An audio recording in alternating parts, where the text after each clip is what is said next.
Hey everybody, Goosebumps here, back at it again with another video, and today I am going to be reviewing Wanted: The Haunted Mask. Now, this book has a lot to be said about it, just up front. It is the second rendition of Brandon Norman's Haunted Mask, if you exclude the reprints that happened. I don't know when that was, but yeah. We also have a new title, sort of. It's called Wanted: The Haunted Mask. It's slightly differentiated, and also kicked off the Most Wanted series. And it's pretty long, too. There's two versions of this book. One's a paperback, one's a hardcover with a poster, which just comes right off. And then there's this underneath, which is a very faint Goosebumps logo, spine, and literally nothing on the back. And the blurbs on the inside of the book, for some reason, of all things, super strange. And on the back of the book, there's some quotes from monsters, like, making reviews. It's kind of funny.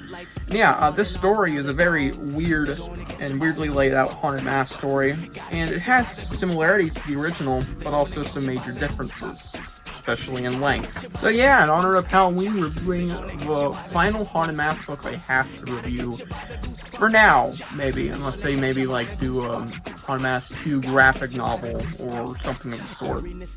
Anyways, yeah, not a lot of what else to be said. I think we should just dive right into it.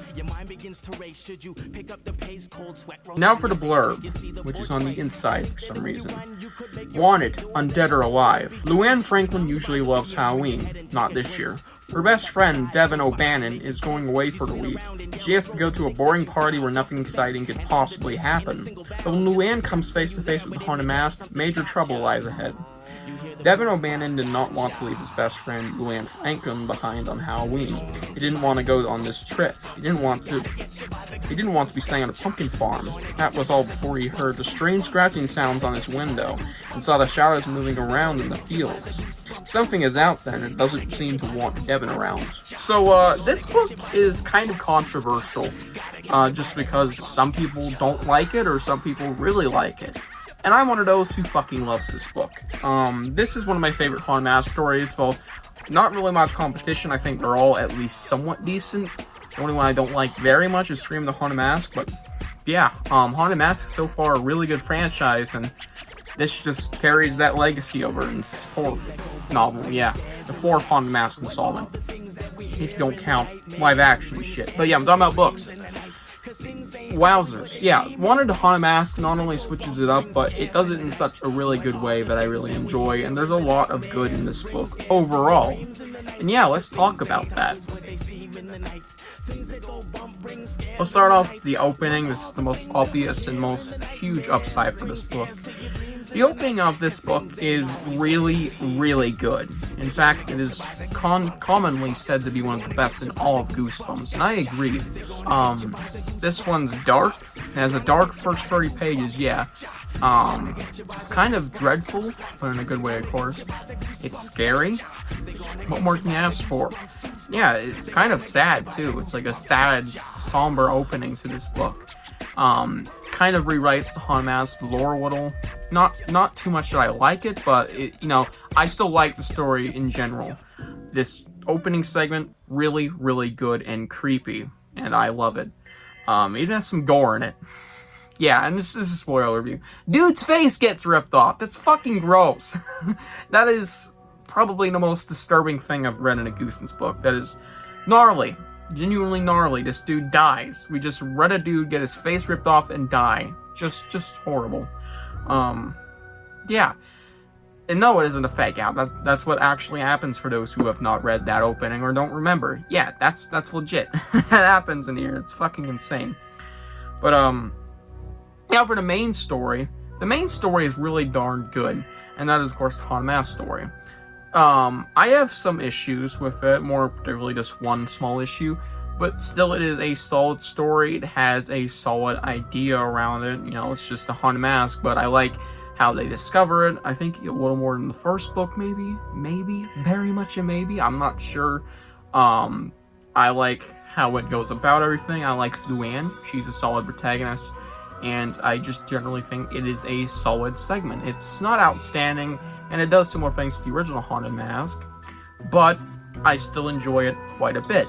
I would alone give that like a 8.5 out of 10. It's just generally really, really good. Now for Devin's story. well, we're in Upside, so what do you expect? Devon's story is actually almost my favorite part here. I don't think it is better than Luann's, but I think it gets too much shit. Arguably a bit of a better version of Jack Lenz's. I said it. And I think it is super overhated, because that's the main thing people hate about the book. If the book just wrapped itself up without this third thing included, and I can really see that, it would definitely be like, definitely a at least top 2 haunted mask story for a lot of people, but it usually falls under like the first 3, just because of that. And I think that's complete bullshit. Like, sure, you have your opinion, but I can't see why, besides the fact that it's not exactly needed. The story is really creepy, alright? And that's the main thing that helps Devon's story.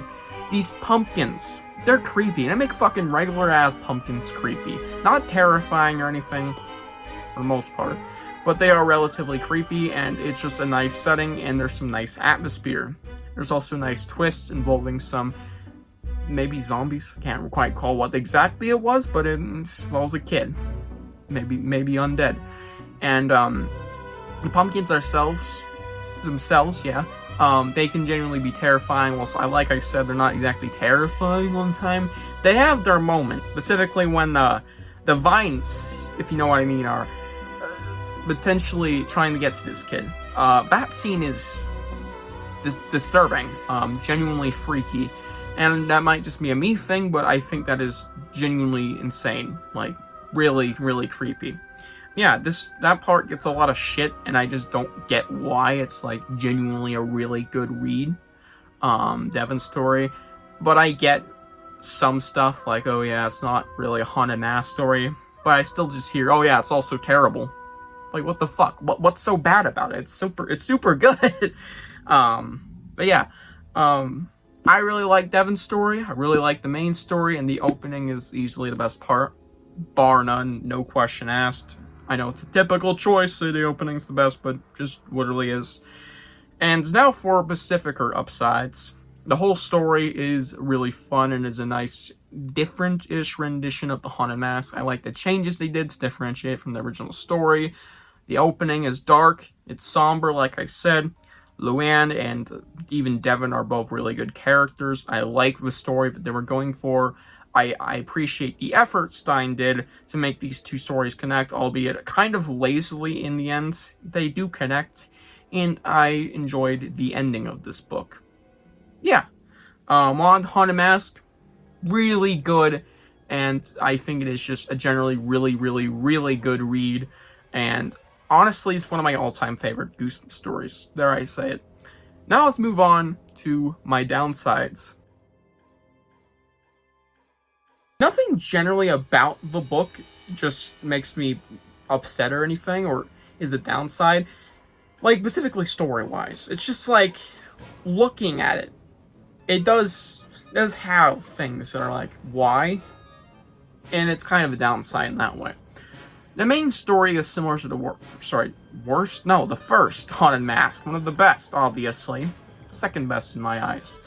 I think that it is genuinely really similar to the original Haunted Mask story, albeit different, of course. It's not identical, it just has similar plot ideas, and it has basically the same structure, minus the fact that there's, different ways of getting around, different stuff going on. It's like, oh, symbol of love. That's pretty much it.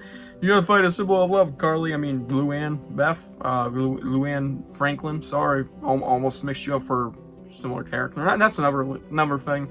Luann is very similar to Carly Beth, at least in their shoes. I don't know if it's because it's a Haunted Mask story, but this feels a lot like the original, and I don't know if I like that or not. But I'll settle on downsides for that, because it's just super weird feeling how weirdly similar it is to the original Haunted Mask. And like I said, it's not a genuine downside, just like, it's something I look at the book and go, that's kind of odd. Don't know if I like that. Settle on downsides, because it's not my favorite thing about the book. And another thing, and this is something I do agree on, just not like, oh, it's horrible all of a sudden because it doesn't have to exist. Fuck that shit. I don't care. It's still a great segment, alright? Devon's story didn't need to be in here. All right, I think it could have settled as its own story, easily. It could have been the first most wanted story, which would have been a great kickoff in my eyes. And I don't know if I would have preferred that, but still, here it is fine. Devon's story is absolutely okay in my eyes. Be here, just like it doesn't need to be here. It kind of feels out of place in a way, but it's still a good story nonetheless. It's just that does somewhat bother me. Just not like, oh, now it's all of a sudden horrible. Yeah, I'm not like that. It doesn't bother me too much. And like I kind of said, wrap up of this story, albeit I like the ending and the after, I believe, the epilogue or whatever. I think it's kind of lazy how these intertwine, Devon's story and Luann's story. It's not the best. It could have been more clever instead of just Luann shows up at the pumpkin patch. Done. They just saved the day at the very end, out of nowhere. Lan's like, hey, I'm your oldest son. Yeah, it's kind of an underwhelming wrap-up in that way, but still doesn't really deduct much points. Those are just the things I wish were better about the story, because they're not really genuine downsides. It's just they're kind of getting there. I'll settle. They lean more to downsides, so I'll settle there. And yeah, let's move on to my rating. I think I'll give this book a 10 out of 10.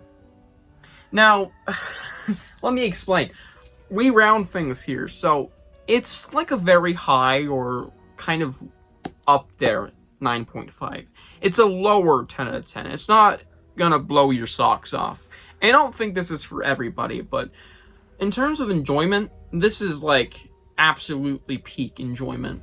I really enjoyed this story. It had great Halloween atmosphere, had a great story in general. It had really fun and spooky ideas and segments in here. And yeah, just a nice sort of reimagining of the Haunted Mask story, although I don't like how similar it is to the Haunted Mask story very much. And just some weird things in here. Just weird plot beats and just the way it went about stuff. Similarities and well, why was that in there? It's not exactly needed to know it's really good. Yeah, that's it. Really, really like Wanted Haunted Mask. It is a lower 10 out of 10 rounded, of course, because it's like 9.7 out of 10. It could have been more amazing, but it's still easily one of my favorites Haunted Mask stories. Not that there's much competition. And yeah, highly recommend it. Retry the Devon segment if you used to hate it. Maybe you'll find some new enjoyment for it. And that's all. Hope you guys enjoyed this book review. Tell me your thoughts on Wanted Haunted Mask below, and I'll see you guys in the next one. Bye.